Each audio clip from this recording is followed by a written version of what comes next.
My name's Chris Santini, and this is Iron Erection.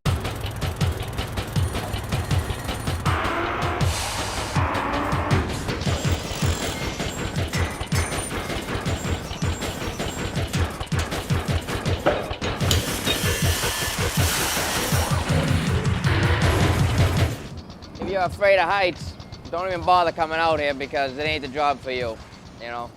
The most dangerous part of the job, as you could probably see, is walking the iron, connecting when the crane brings a piece in, you know, something might happen, it could fall, you could fall, you know. Being an iron worker, you get to look around, you see all these buildings in Boston, and it's like, we did that stuff, you know. This is one more building to add to Boston's fucking great skyline. And nothing beats you walking around, and maybe not this high, maybe like 10 or 8 stories, you see the broads walking around, they're all up there looking at you. So you start strutting a little bit up there, like, you know. For the most part, we have fun out here. I got my boy Eddie. So we walk around and we act like we're actually doing something. I got my boy Pete. That's why we love each other.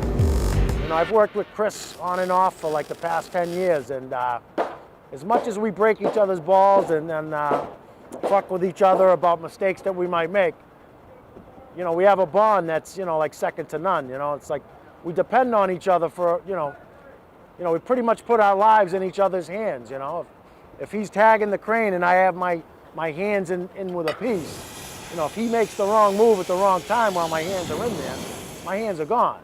You know, these beams that, you know, we work on weigh thousands and thousands of pounds.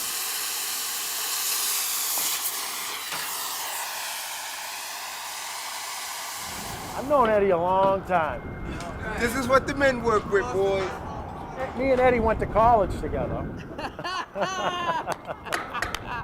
We were actually, we were in the can together. Well, I'd be lying to you if I told you I wasn't scared out of my wits. But we gotta overcome these things because we got families to feed, you know? If you don't do this, especially, you know, coming out of a prison environment, you end up going back to the things that got you caught up. So I think I fear being a failure to my family and my friends more than I fear probably falling. It's dangerous, it's fun, it's exciting. It's like a competition with you and your partner sometimes up there. What's the matter, Chris? You need an instruction manual?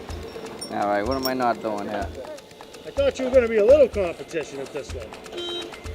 Hey, somebody help him, will ya? Step on the pedal. All right, keep your foot. You got to keep your foot on that pedal at all times. Yeah. Come on, Kenny. You're killing me over here. Where are you?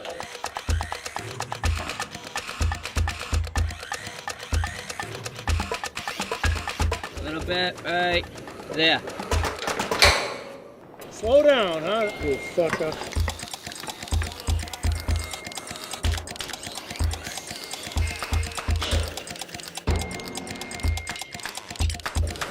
Coming down. Come on, Pete, get it together over there. Touchdown. Who do you think won? Look at him, still up in the air, fucking around. You know, I grew up doing this shit since I was about 12 years old. My father's got a fab shop, and, you know, I've been working steel since I was 13.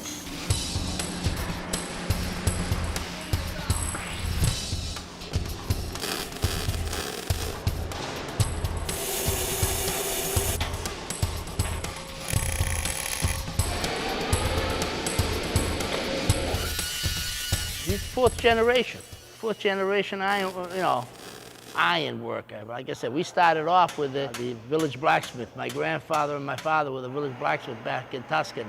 Santini Brothers, when we came over here, we started a little business, and to have not only him, but my other kids who are involved in it too, you know, be part of the business, it's great pride for me. I mean, it really is. Well, the family business to me is basically something I've dreamed about my whole life, as far as, you know, working for my family and generating wealth for my own family instead of somebody else's. And that's the ultimate goal here. I just need everything to be straight, right angles. Again, I don't want the cord on top of that either. Like that's good. That's a good setup right there. And if I get a phone call, I can grab it and take notes. Yeah, don't do that. I just have a thing with my pens. My pens and my pencils, they're color coded and they're at the same level. And everybody asks me why I keep this little paper towel here, but the reason for that is so that it doesn't touch my desk. And as you can see, we got blue, red, green, and black, blue, red, green, and then the pencil is always in my hand.